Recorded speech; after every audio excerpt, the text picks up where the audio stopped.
네, 안녕하세요. 사이콜라 코너 속의 코너 팩트 체크. 이번 순서에는요. 화려한 하계 시대라는 책을 다뤄보겠습니다. 이 책은 19세기부터 20세기까지 하계 역사를 아주 압축적으로, 농축적으로 다룬 책인데요. 하계 그 동전의 이면과 같은 뭐 속성을 끄집어내서 이야기를 잘 전달하고 있습니다. 이 책을 옮겨주신 이덕한 소강대 교수님 나와주셨고요. 네, 그리고 AI 전문가이신 사이클님 네, 나와주셨습니다. 안녕하세요. 네. 안녕하세요. 네.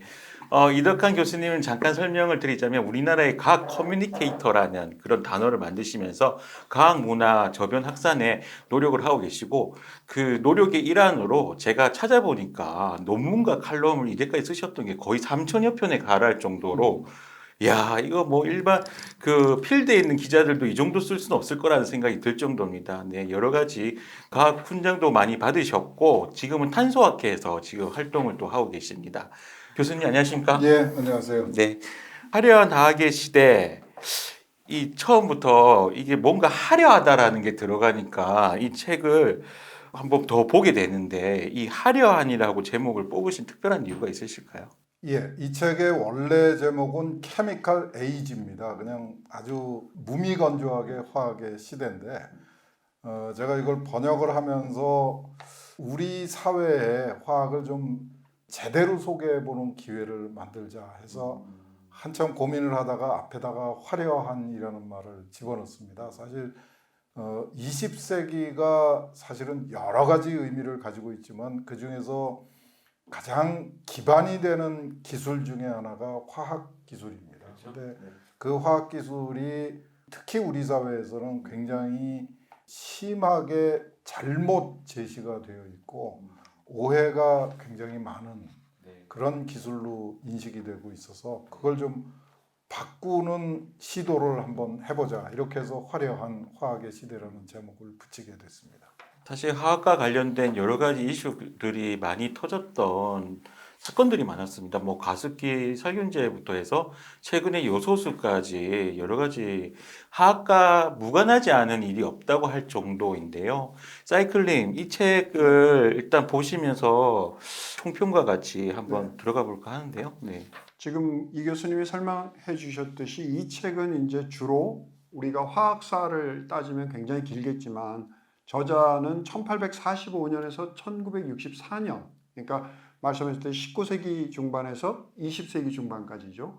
그 한 100년 사이에 집중적으로 이루어졌던 인류가 배고픔에 기근에 직면했던 감자 입마름병이라든가 인류에게 왔던 커다란 도전들, 기아를 극복하기 위한 질병 구제용 화학 제품이라든가 요즘 저희가 코로나 바이러스 때문에 2년 이상 고통을 받고 있는데 습지열, 구토열, 감옥열, 흑사병 이렇게 이름도 무시무시한 이런 질병들이 과거에 얼마나 인류를 지금보다도 훨씬 더 공포스러운 수준에서 괴롭혔던가를 사실은 이 책을 읽으면서 처음 알게 됐습니다.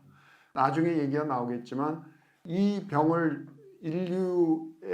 인류로부터 이 병을 정복하기 위해서 자기의 몸에 직접 주사를 이 병균을 찔러서 그 연구를 하다가 목숨을 잃고 했던 그런 의과학자들이라든가 화학자분들의 여기에 많은 영웅적인 투쟁 이야기도 들어가 있더라고요. 반면에 1차 세계대전, 2차 세계대전에 화학무기의 탄생, 그리고 그 화학무기와 연관된 해충을 잡는 그 살충제, 그 탄생과 어우러진 여러 가지 그 밝은 측면 또는 어두운 측면을 골고루 조명하고 있어서 저는 이 교수님이 이게 뭐 전문 화학자들 분들을 위해서 번역을 했다고 생각하기보다는요, 아주 학생들로부터 성인에 이르기까지 화학이 우리의 인류 생활사에 얼마나 깊숙하게 서로 밀착이 되어 있는가, 재미삼아 다큐멘터리 드라마처럼 읽어보면 재미있는 책이다, 이렇게 생각이 들었습니다. 사실 화학을 전공하는 친구, 아니 그 과학을 뭔가 다루고자 하는 그런 전공을 하시는 분들한테는 반드시 한번 읽어봐야 될 필독서가 아닌가라는 생각이 듭니다. 일단 이 책은 4부로 나눠져 있고요. 1부 기근, 2부는 감염성 열병이고 3부 전쟁, 그리고 4부 생태계로 지금 나눠져 있습니다. 우선 1부의 기근이라는 부분에서 감자 입마름병이라는 소 제목이 나오는데요. 1부에 대해서부터 간단하게 한번 살펴보도록 하겠습니다. 교수님, 감자 입마름병이 어떤 병입니까? 감자한테 발생하는 병충해죠. 네. 우리가 잊어버리고 있었던 겁니다. 요 감자 입마름병을 소개하기 전에 인간하고 자연 사이의 관계에 대해서 조금 더 생각을 해볼 필요가 있을 것 같아요. 우리는 자연이 마치 우리를 위해서 존재하는 것처럼 착각을 하고 있습니다.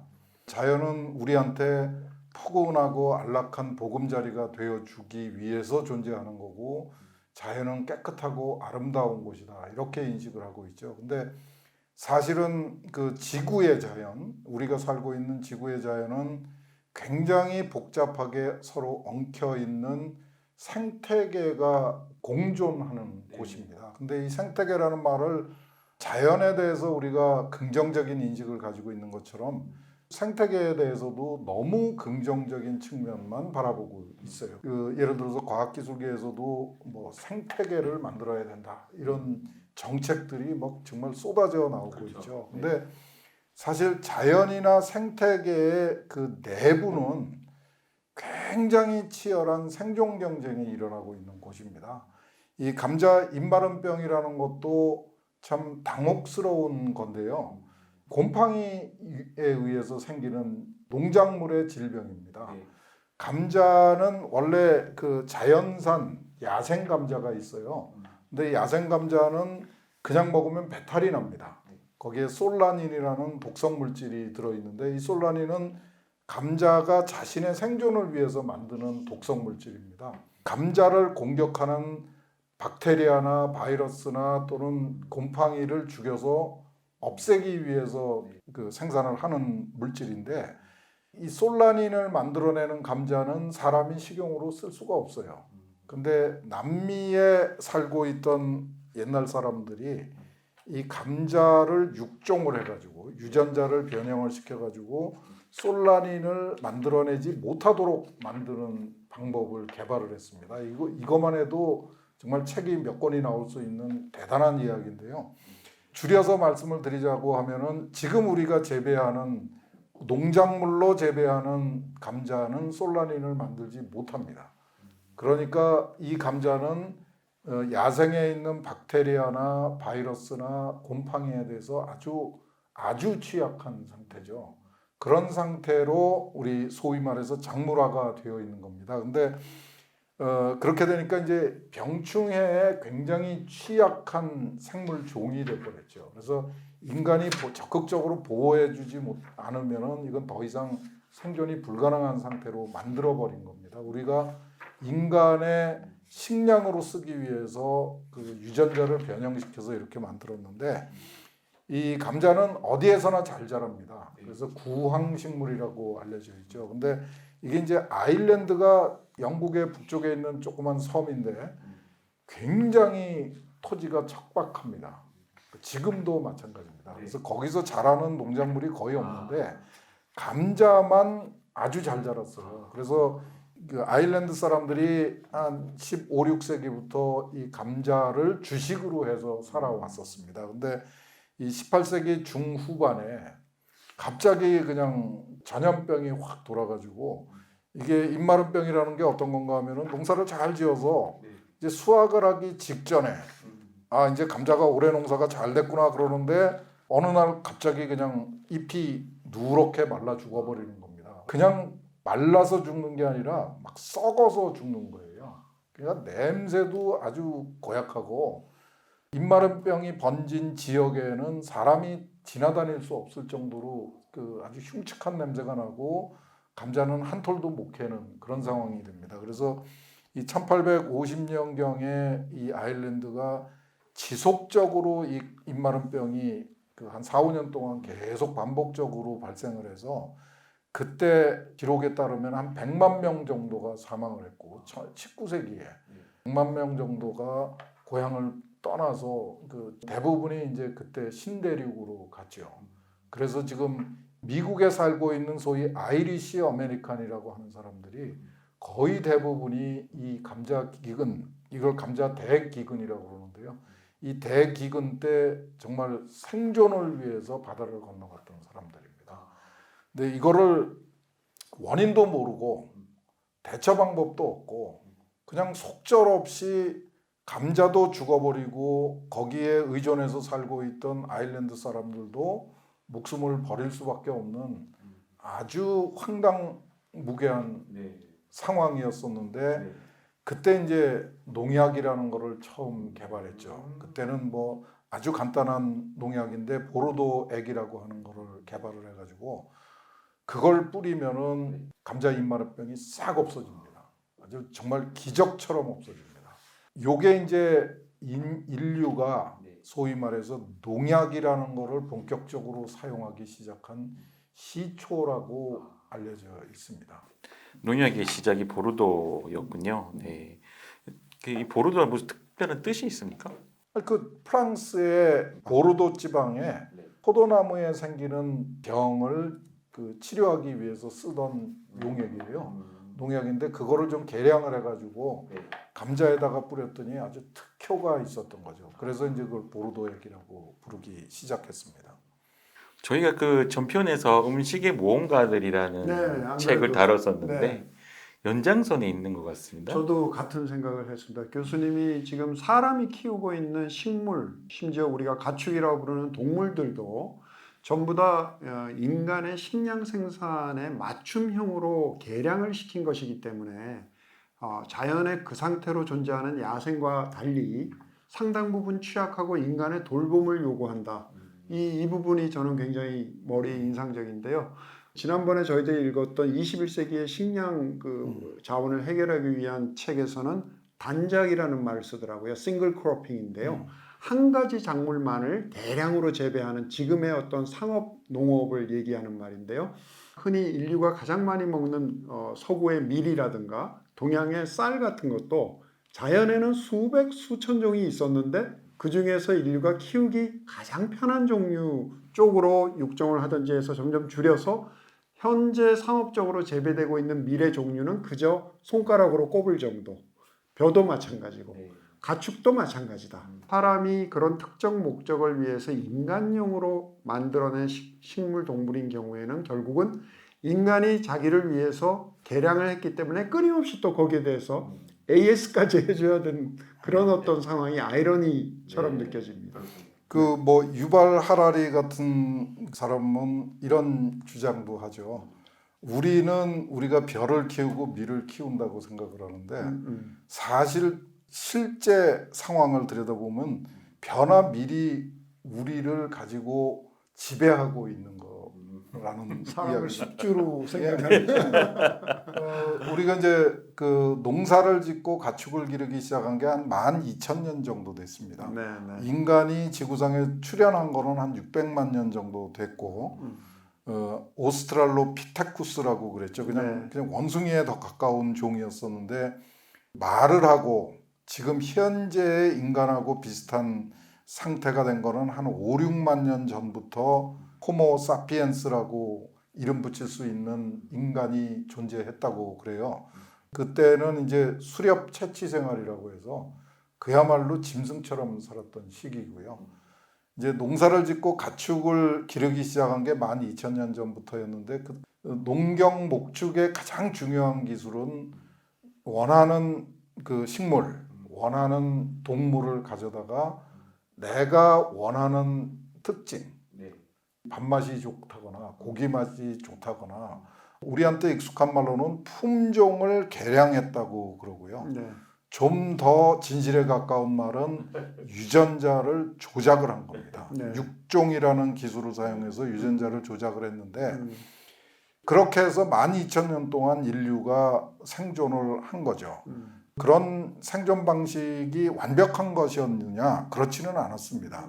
지금 말씀하신 것처럼 이 생물 종의 다양성을 축소시키는 자연의 야생으로 자라는 굉장히 다양한 품종들이 다 없어지거나 축소가 되고 인간이 선택한 식물이나 동물만 압도적으로 그 수가 늘어나는 이렇게 해서 자연 생태계가 왜곡되는 현실이 지금 우리가 살고 있는 현실이죠. 인류세란 말이 그래서 그렇죠. 예.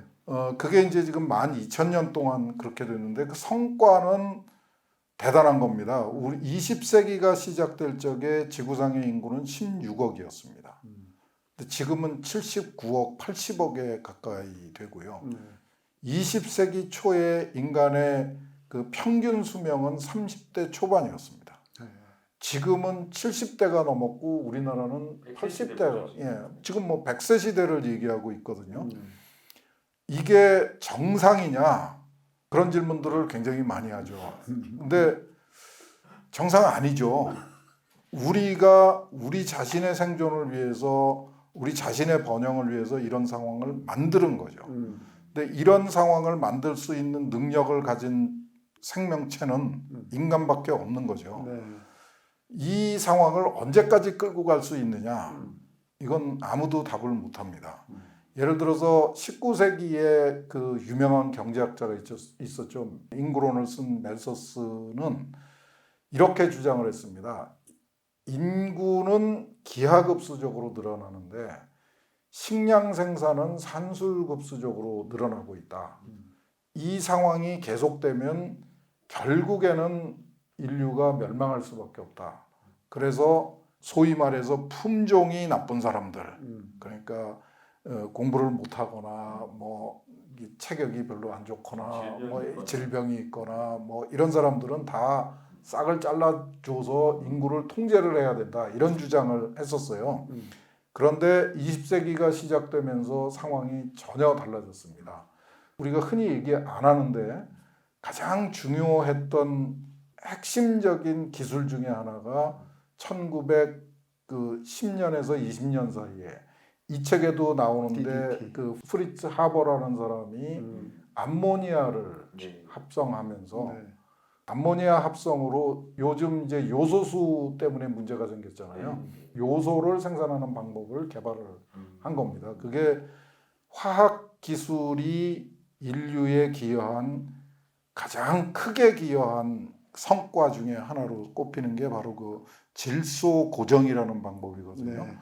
이 기술을 개발하고 여기 많이 소개되고 있는 농약을 개발하고 살충제를 개발하고 이러면서 1960년대가 되면은 소위 말해서 녹색혁명이라는 게 이루어집니다. 그린 레볼루션이라고 이상하게 우리 사회에는 잘 소개가 되어 있지 않은데 사실 우리 사회가 녹색혁명에 가장 수혜를 많이 받은 나라 중에 그렇죠. 하나입니다. 원조 밀가루. 원조 밀가루뿐만 아니라 아마 70년대를 기억하시는 분들은 다 기억하고 계실 텐데 통일벼라는 게 있었습니다. 예. 이 통일벼라는 게 이 녹색혁명의 직접적인 산물입니다.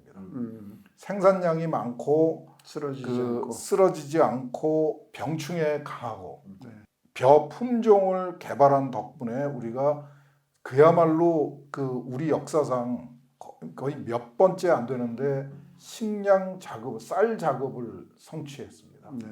그런 엄청난 성과가 그게 사실은 우리가 지금 누리고 있는 경제 발전의 핵심적인 기반이 됐던 사건이거든요. 그런 역사를 살펴보면은 그게 바로 멜서스가 놓쳤던 부분에 대한 얘기입니다. 멜서스는 그냥 식량이 계속 산술급수적으로 늘어날 거라고. 그런데 20세기가 되면서 화학기술이 들어오고 생명과학기술이 들어오고 그다음에 농기계가 개발되고 이러면서 녹색혁명이 일어나서 갑자기 식량 생산량이 한 10년 사이에 10배 이상, 많게는 60배 가까이 늘어난 성과를 거두었습니다. 그게 이제 우리가 지금 누리고 있는 이 78억의 인구가 평균 70세를 누리는 기반을 만들어준 거죠. 그래서 지금 아까 말씀하셨던 생물 종 다양성의 훼손, 이건 아주 심각한 과제입니다. 우리가 앞으로 해결해야 될 과제인데 네. 그리고 그걸 과연 우리가 해결할 수 있을 것인가에 대해서는 어느 누구도 자신 있게 얘기를 할 수가 없는 상황입니다. 그럼에도 불구하고 우리는 그쪽을 향해서 노력을 해야지 되고요. 네. 만에 하나 생물 종다양성 문제가 매우 심각하다. 이건 뭐 자연을 완전히 망가뜨리는 최악의 상황이다라고 판단을 한다 그러면은 지금 상태 멜서스가 성능이 안 좋은 사람들을 제거해야 된다고 주장했던 것하고 마찬가지고 네, 네. 만약 우리가 이 생물종 다양성의 훼손이 더 이상 감당할 수 없을 정도로 심각하다. 네. 이걸 해결하는 게 가장 시급한 과제라고 판단을 한다면은 방법은 하나밖에 없습니다. 인구를 줄여야죠. 그것도 그냥 줄여서 되는 게 아니라 급격하게 줄여야 되고 평균 수명을 줄여야지 됩니다. 80세, 70세까지 사는 사람들은 도움이 안 되죠. 이게 과연 수용이 될 수 있는 주장인가? 저는 이 두 개를 견주어 봐야지 답이 나오게 됩니다. 저는 뭐 교수님 말씀 듣다 보니까 여러 가지 이렇게 떠오르는 힌트들이 많은데요. 문득 일론 머스크의 화성 이주설도 떠올랐어요. 그러니까 지금 테슬라 전기차를 만들고 있는 일론 머스크가 스페이스X라는 우주 기업도 운영을 하고 있잖아요. 그 우주 기업을 창설한 이유 중에 하나가 이 머스크가 보기에는 짧은 시간 안에 인류가 더 이상 지구에 살 수 없을 정도의 포화 상태가 되고 상당수 다량의 사람들이 인간이 살 수 있는 환경으로 개량된 다른 행성이나 혹성으로 갈 수밖에 없다. 그렇게 되면은 대량 우주 운송 기술이 필수 기술이 될 것이다. 라는 생각을 하고 실제로 있다고 그래요. 머스크가 원체 기행을 많이 하는 그 CEO라서 그 자체를 본인은 짧은 순간에 다가올 현실이라고 깊이 믿고 있다.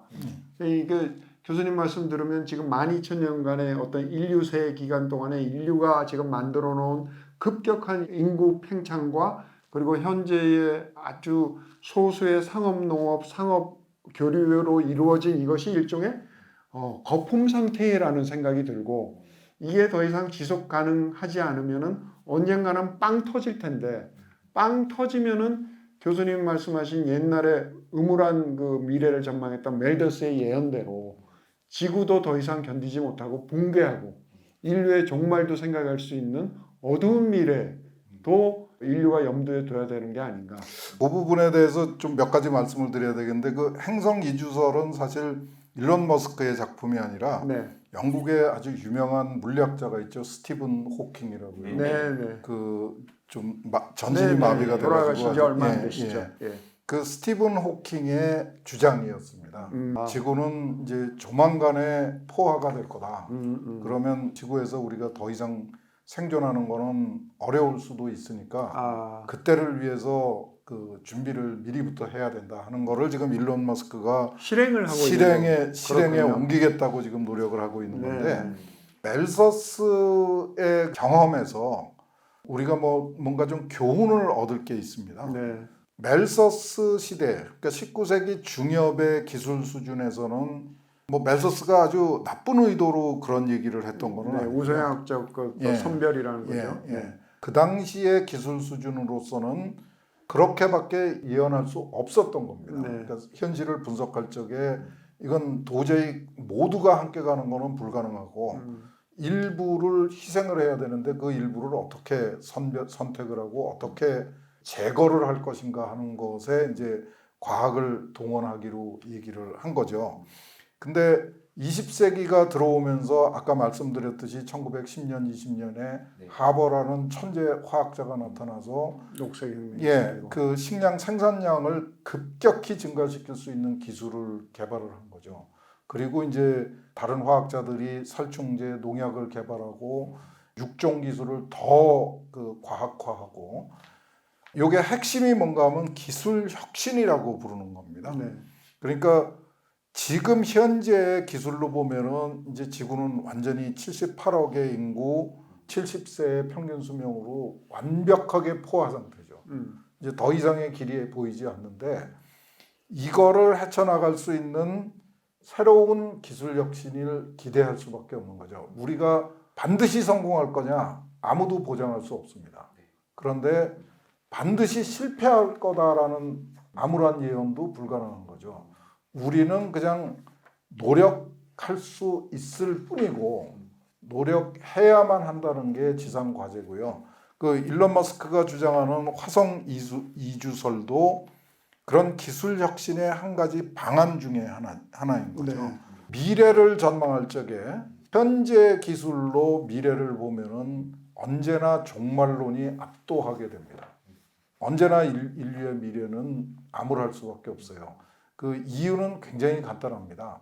지구상에서 인류의 생존이 어떤 자연 법칙에 의해서 보장된 것이 아니고 우리 스스로의 노력에 의해서 헤쳐나가는 그런 그 힘들고 어려운 과정에 있는 것이지 인간의 생존이 어느 초월적인 존재에 의해서 보장되어 있어서 우리가 뭘 하든지 우리가 그 자연을 아끼고 보존하자는 아주 아름다운 이야기만 하면은 우리의 미래가 화려하게 펼쳐진다. 이런 상황이 아니라는 게 중요하고 우리 스스로 우리의 미래를 개척해 나가는데 미래 개척의 가장 중요한 수단은 인간에게는 기술 혁신이라는 거죠. 네. 사실 저는 영화가 떠올랐습니다. 그 최근에 우리가 재밌게 봤던 어벤져스의 그 타노스라는 네. 그 악역이 나와서 악당이 나와요. 네. 지구에 있는 인간의 절반을 죽여야 네. 지구가 생존할 수 있다 이런 얘기를 하고요. 제 정확한 제목인지 모르겠지만 타이탄이라는 영화였는데 이 영화를 좀 재밌게 봤던 거는 화성에서도 살 수 있는 인간을 길러내야 된다라고 해서 박쥐의 유전 그 DNA를 심어요. 그 박쥐 유전 DNA가 심어진 인간이 2명이 살아남습니다. 그래서 이 2명은 실제로 화성에 보내고 이들이 날아다니는 장면이 좀 나오기는 하는데요. 우리 그 음식의 보험가들에서 그 우리가 녹색혁명 말고 청색혁명을 청소년. 예, 이런 얘기도 나오기도 했었던 것 같습니다. 아무튼 우리 화려한 화학의 시대 얘기가 이제 더욱더 이제 무르익으면서 이제 이 책의 그 클라이막스인 전쟁이라는 부분으로 이제 치달아 가야 되지 않을까 싶은데요. 1부는 여기서 간단히 마무리를 하고요. 2부에서 만나 뵙도록 하겠습니다. 좀 이따 뵙겠습니다. 이따 뵙겠습니다.